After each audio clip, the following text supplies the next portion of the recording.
What if I told you that you cannot fail? What if I told you that you cannot lose?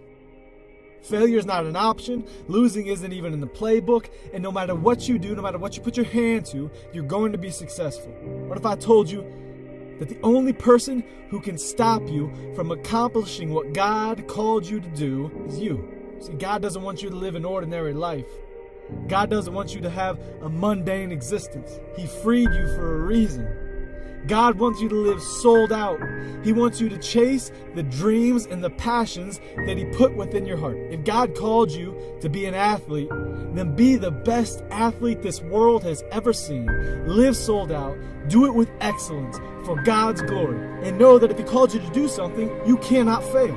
You will accomplish it because He called you to do it. He gave you that passion and those desires for a reason. I met this guy one time, right? He lived in my town, and every time I saw him, every time I drove by him, he was doing the same thing. He was running. He was doing push-ups. He was doing pull-ups. He was doing sit-ups. He was running miles at a time on the side of the road, only to be found later on the local courts playing basketball until nightfall, mastering his craft. So one time I approached him, I said, "Man, what are you doing all this for? What's the point?" He said to me, "You must be crazy." Here I was thinking he was the crazy one, and he's calling me crazy.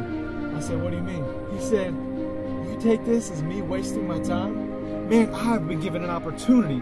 I have been given life, and life abundantly. I want to live a life that's sold out." You see, God has a plan for everyone's life, and His plan for my life is that I be an athlete, and that everything I do while I'm an athlete brings glory to the God who gave me the talents that He gave me. I don't want to waste my time. I don't want to squander the things that God's given me. I want to live sold out. I want to run. And I want to accomplish what He set before me for His glory. Not mine, not my own strength, but by His glory and His glory alone. I said, "Really? That's a pretty big goal to make a living as an athlete." He said, "Yeah, you're probably right. But when God calls you to do something, no man can stop you from doing it. It's God's will for my life. He made it clear to me. Therefore, I cannot fail. I'm a flower petal." I said, "You're a flower petal? What does that mean?" He said, 2 Corinthians, I'm a flower petal. I said, "What do you mean?" He said, 2 Corinthians 2:14, "But thanks be to God who in Christ always leads us in triumphal procession, and through us spreads the fragrance of the knowledge of Him everywhere." He said, "I'm a flower petal, man. I cannot lose. I am here to bring glory to the general." I said, "You lost me." He said, "Man, that verse is talking about the old days when the Roman legions would march into the city after conquering an enemy in war. And they would lay flower petals all over the roads. And as the horses would march, they would crush these flower petals and release a fragrance into the air that would bring pleasure to the general, knowing that his men were victorious." He said, "Man, I got to live my life as a flower petal, bringing glory to my general, Jesus Christ." And what did God call me to do? He called me to be an athlete. So I can't sleep. I can't rest. I can't squander my time, my talents, or my abilities, because I have one shot at this life, and I'm going to live it sold out, accomplishing the goal that God put before me for His glory and His glory alone. I cannot rest. I will rest in the next life, but not here. I said, "Man, how would a guy like me go about knowing God's will for my life?"